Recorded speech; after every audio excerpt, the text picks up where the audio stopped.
இரட்சகருமே பெருமாகிய இயேசுவின் நாமத்தில் உங்களை வாழ்த்துகிறேன். இன்றைய தினத்தில் தியானத்துக்காக எடுத்துக்கொள்ளப்பட்ட வசனம் சங்கீதம் 27 அதிகாரம் 10 வசனம். செய்தியின் தலைப்பு தாயும் தகப்பனும் அவரே. ஹல்லேலூயா. என் தகப்பனும் என் தாயும் என்னை கைவிட்டாலும் கர்த்தர் என்னை சேர்த்து கொள்வார் என்று சங்கீதக்காரர் சொல்வதை குறித்து நாம் இங்கு வாசிக்க முடியும். உங்களை பெற்ற உங்கள் தாய் தகப்பனும் உங்களை கைவிட்டாலும் இயேசு உங்களை கைவிட மாட்டார். தாயும் தகப்பனும் இருந்தும் உங்களை நேசிக்காமல் இருக்கலாம். கர்த்தர் உங்களுக்கு தாயும் தகப்பனாய் இருப்பார்.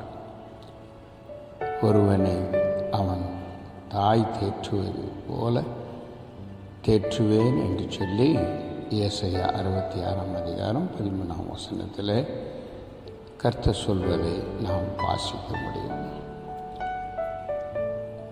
தாயை மேல் தேற்றுவார் என்று சொல்கிறது. பார்க்கும்போது தாயின் விட அதிகமாய் உங்களை தேற்றி அவர் உங்களை நேசிப்பார் என்று சொல்வதை நாம் இங்கு அறிந்து கொள்ள முடியும். தாய் இல்லையே தகப்பன் இல்லையே என்று கவலைப்பட வேண்டாம். கர்த்தர் உங்களுக்கு தகப்பனும் தாயுமாய் இருக்கிறார். அவர் உங்களை கைவிட மாட்டார். உங்களை ஏந்துவார், சுமப்பார், தேற்றுவார், தப்புவிப்பார். அவர் உங்களுக்கு ஆதரவாய் இருப்பார். எனவே நீங்கள் சோர்ந்து போகாதீர்கள்.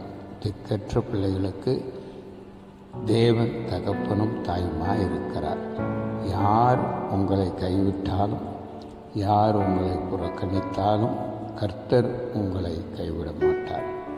தாய் தகப்பனால் புறக்கணிக்கப்பட்ட தாவீதை குறித்து நாம் வேதத்திலே வாசிக்கிறோம்.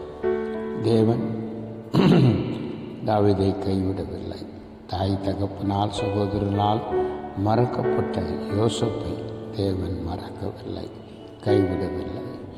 யோசேப்பையும் தாவீதையும் தேவன் ஆசீர்வதித்து உயர்த்தினாரே, அதே தேவன் நேற்றும் இன்றும் என்றும் மாறாதவர், இன்று உயிரோடு இருக்கிறார். ஹல்லேலூயா.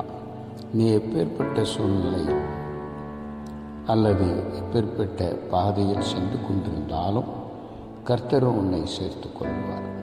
அவர் உன்னை கைவிட மாட்டார், மறக்க மாட்டார். அவருடைய உள்ளங்கையில் உன்னை வரைந்து வைத்திருக்கிறார். அவர் உன்னை மறக்க மாட்டார்.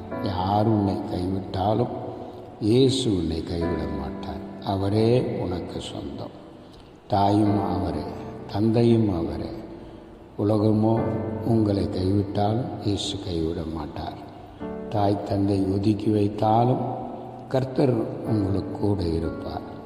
தாயை விட நேசிக்கிறவர், தந்தையை விட நேசிக்கிறவர் உங்களுக்கு இருக்கிறார் என்பதை மறந்து விடாதீர்கள். கவலைப்படாதீர்கள்.